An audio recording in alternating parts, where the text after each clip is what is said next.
A man who loves you, truly loves you, wants to make you a priority, not a convenience. He wants to pour his heart into you. He wants to be the man you can trust, you can lean on. He wants you to revere him and hold him in high regard because he holds you in high regard. But here's a little secret that a lot of women may not know about a man when he truly loves you. He can sometimes lose sight of how to manage his emotions in a way that pushes him kind of over the edge of now becoming less desirable to you. Let me explain, because there's a lot to understand and dissect here. I'm going to give you 5 signs he loves and adores you, but I'm going to give it to you from the angle of understanding how these specific signs can sometimes turn into a problem. Not because he doesn't love you, but because he does not know how to handle his love for you. So, sign number 1 is that he cares about what you think and your opinion of things. All right? So, of course, that doesn't sound bad at all. There's nothing wrong with that. Who doesn't want a man as a woman that actually values your voice, values your input? And a man should care about that. And again, I would say that if he does love you, he will. And so with that, he's going to consult with you about things. He's going to want to tell you about things he has planned. He's going to, let's just say what's coming to mind right now. Let's say he wants to buy a new car. He'll want to see what you think. What kind of car do you like? What would you think is a good car for him to get? Now, please understand this. This doesn't automatically mean just because he values your opinion that every man who loves you will always take your opinion. Wanting it and implementing it are 2 different things. But he will want it. But here is how it can now cross over into a problematic area. Because as for a lot of men, when they're in love, when they're truly into a woman, even for some it could be infatuation, this strong desire to impress the woman, to want her approval, all these things, pushes him into an area where now he may struggle to make decisions without your input. Now, again, on the surface that may sound okay, but when you start to examine relationships, and that's what I do for a living, so I've gotten to see it from various angles. It can become tiresome sometimes for some women when he's unable to do things without her hands being on it. All right? And again, it may not even be that he is not capable. It's just that he is trying so hard to make sure that she is included to the point where he loses sight of how he needs to lead in some situations. Now, we can discuss, a man leading in general relationship, but we're not going to focus on that. We're just saying that at the very least, there are going to be times where you want him to go, just handle it. Like you don't even want that burden. But again, he's crossing that line because he wants to include you, as well as because he's trying so hard to impress and be what you want and be what you like because he's so into you. And again, it's not that he doesn't love you. He does not know how to handle his love for you. He loses himself in that process. He starts to become more passive because he's defaulting to you or, everything's about you. And for a lot of women, that can start to become unattractive. Now, there may be some of you who say, nah, I'm good. If he does that, I love it. I'm with it. Sign me up. But that's not always the case. And I guess for this specific point, I'm speaking to those of you that it can cross an unattractive line, so to speak. And I think it's important to discuss these things and the things that I'm going to mention later on the list, because I've seen so many potentially great relationships fall apart because, again, people don't know how to handle their love for each other. And more specifically, when we're talking about men, the way that I like to frame it or label it is that men don't know how to love within their masculine, or men struggle to, a lot of men, all right? Because they have not been taught that. Because the other thing that I think women have to understand about a man who is in love, because the reality is so many of you have been exposed to men who aren't in love, men who just want to have fun, men who only want to use you, that you may not really get what's happening to the guy who has real feelings. And this guy, again, because he is not used to having these types of emotions and thoughts and desires for a woman, he does not know how to properly manage it in a way that it doesn't become a little, again, unattractive. And this is where I say he has to learn how to love in his masculine, almost love with a poise to him, love with an understanding of balance to the situation, love with understanding that you still, for most women, if not all, still desire that masculine energy from him. But yes, you want that loving, nurturing energy from him at times too. And it's a balance, because let me just say this. We all, as men and women, have masculine and feminine energy within us. The goal isn't to just be one, it's to learn how to tap into both when necessary. However, I will always make the argument that what the average man is going to be successful with is making masculine energy his dominant energy, and the woman, feminine energy, her dominant energy. But you will still tap into both at different times. Anyways, to get back to the point, his over-reliance on your opinion, on your input, maybe even you flat out doing things. Well, what do you want? How do you want to do it? You know what I'm saying? It's like, dang, how about you tell me what you want to do? That can cause a problem. But I would encourage you that if you ever experience that with that man, and this is a man you are into and you do have a desire for, that you discuss these things. I've seen a lot of women, again, get turned off, and rather than address it properly, either start to distance herself from the man, start to maybe react to it in a negative way that then hurts him. Because remember, because he is not used to being in this state, he also becomes more sensitive to what you have to say and how you feel and how you view him. And so if you lash out in a moment, that can, it can make him feel some kind of way. And so it's important that we discuss these things when we recognize it rather than immediately kind of react to it. But let's continue. The second sign he loves you and adores you is that he will struggle to satisfy you. Whoa! I know you weren't ready for that one. I know you were not expecting that one, all right? But of course, I have an explanation and I need you to hear me out. And this to me is also an extremely important topic that doesn't get discussed enough. So again, with every point I make, remember this foundational piece. The man who's truly in love with you, unless he has really gained the wisdom and understanding of how to love in his masculine, he is going to be more sensitive, more cautious. You could use the words more fragile. He may have a harder time managing his emotions. He may be more antsy and anxious, more nervous, more insecure. All of these things can start to come out when the man's really into a woman, all right?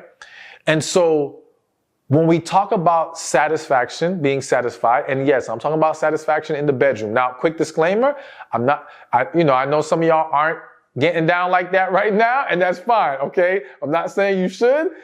We all know if we're taking a spiritual approach, it's best to wait. But for those of you who have engaged or will engage, this is an important discussion we need to have. So I've seen, heard of, coached many situations where great man loves the woman and she loves him. But when they engaged physically, it was less than stellar. and what happens is two things here. Let's look at it from two angles. Angle number one, him. Sometimes, sometimes his lack of skill in that area or his inability to satisfy you in that area is stemming from him being nervous. him being anxious, him overthinking. One of the things that wrecks the bedroom experience is people being in their head too much. That can happen on both sides, man and woman. And when we overthink and it can throw it off. You got to really feel each other. You got to get in tune with each other. That's how it really is going to take it to another level, but we'll leave that for a different discussion. The point is that because he is in his feelings for you, it can get in his head. He can overthink. He can overdo, underdo. He could be too fast, if you know what I mean. Right? Like, there's a lot of things that can go wrong, not because he is not capable of satisfying you, but he has some things he has to work through to get there. All right? Now, that's one aspect, but consider this that also happens before I explain how we need to approach this. What also happens is, let's say again, woman engages with him in the bedroom. It's not really satisfactory. However, because he's such a great guy, she loves him, she wants the relationship to work, she doesn't tell him it's a problem. She doesn't express any dissatisfaction. Hell, she takes it to the left. She may be faking it in the bedroom and making him feel like it's the best thing she ever had, okay? But the whole time, it wasn't really all of that. And so now, he doesn't even understand where he's coming up short. No pun intended. He doesn't understand what's the real problem here because he's being led to believe by this woman that everything's all good. And I understand why a woman does this. I understand that, again, going back to the male ego sometimes can be it can be fragile even when he's not in love with you when it comes to this stuff. But if he's in love with you, yes, he could be a little extra sensitive. And it can be difficult to have these conversations. But it only sets the stage for more problems later, okay? So, okay, how do we solve this? How do we correct this issue? So, again, number one, going back to the problem is with him underperforming or struggling to satisfy.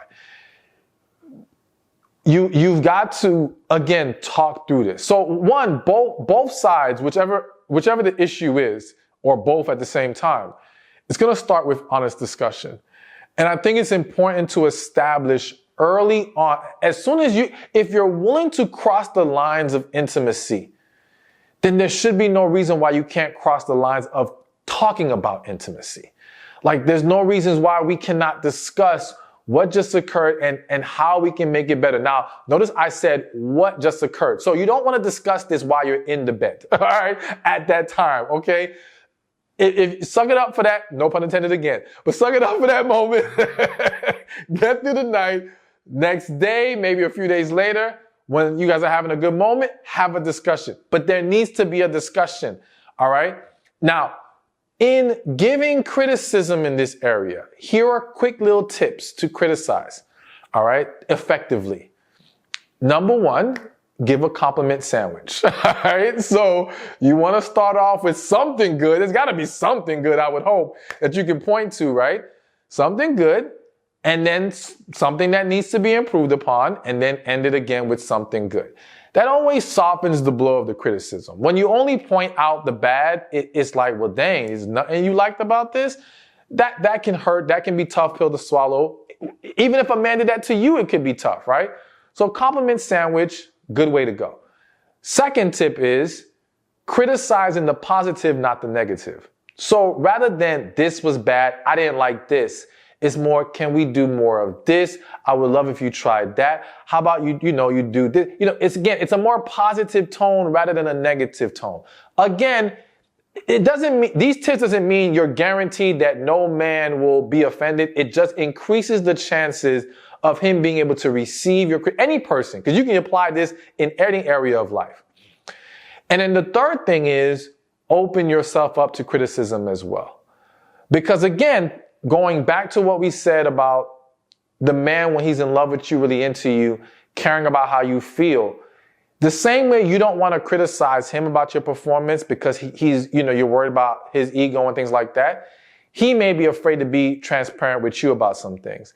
And you both have to, if the goal is to build a healthy relationship, you both have to be willing to hear each other out and not take it personally in a way that you internalize and turn it into a negative thing. You have to see this as, this is a chance for us to grow closer together. This is a chance for us to open the lines of communication in all areas of our relationship. This is a chance for things to be better. And that should be welcomed and embraced by both parties. And let me say this. If you take these methods and use these tips, and again, speak in a loving and positive manner, and he can't take that, then to me, it's like, then maybe it's just either not the right guy or not the right time. Because again, if we can't have these tough conversations, what kind of relationship are we going to have?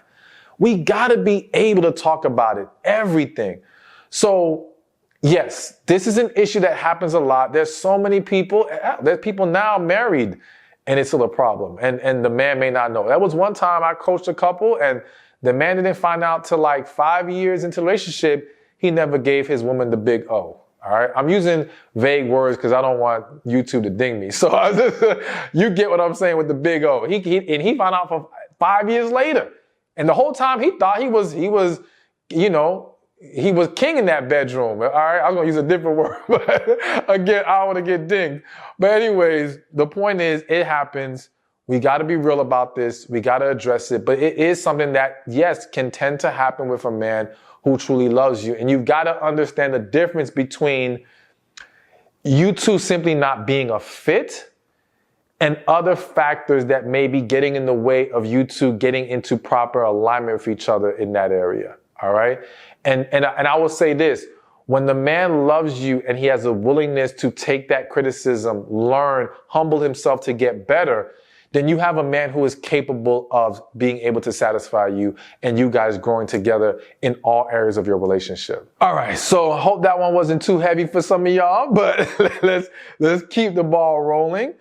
And the third sign he loves and adores you is that he always makes himself available to you. Now, again, sounds great, right? What's wrong with him making himself available? And of course, I think that, we talk about all the time, that someone who's serious about you will make time. Now, if you've watched my other videos, I do think we have to consider that some people have more time to give than others. But yes, I agree that if he is serious and loves you, he is going to try to carve out time out of what he can give. All right. He is going to make an effort. But we're talking about the guy who always makes himself available, always there at your beck and call. Now, here's where this can cross into being a problem. Some men can get so into the woman that they let other things in their life fall to the side for the sake of being at her convenience. All right. They may sacrifice their aspects of their career, their purpose. They may cancel on other priorities to be there for you. And again, nothing wrong with being there for your woman. But I do think as a woman, you have to ask yourself, what stage is this setting? All right. Is this man learning how to balance his priorities? Is he going to make his world revolve around you to the point that it can become unhealthy? Now, again, this doesn't make him a bad guy, and this does not undermine the fact that he loves you. It again goes back to, does he know how to handle his love for you? Is he becoming so consumed by it that he is losing himself? And again, think about it. If you're with a man who doesn't take his work seriously, his purpose seriously, and everything about you could tend to lose respect for that man. All right. It could seem all flattering and cute at first, but especially when these, I'm looking for the right word, but essentially when he starts to let these things fall to the wayside, how are those things also impacting the other aspects of the relationship? So what I'm meaning is, okay, if he's so quick to leave his job and do this and do that, and it leads to him getting fired, it ain't that cute no more. You know what I'm saying? When he gets to a point where, okay, well, he wants to be a house husband so he can just be at your beck and call. Now, some of y'all may want a house husband, but for some of y'all, gonna be like, man, you better get yourself up and go work. All right? What do you mean just you're gonna be here for me? No, that's not what I want. This is where it can get tricky. And so again, it's an easy fix. It's just really discussing these things. Hey, thank you for watching this video. Be sure to check this one out right here, and I'll see you there. Everyone wants to feel desired by the person they have genuine interest in. I think pretty much all of you, if not all of you, can agree with that statement, okay? And I think that as women, you really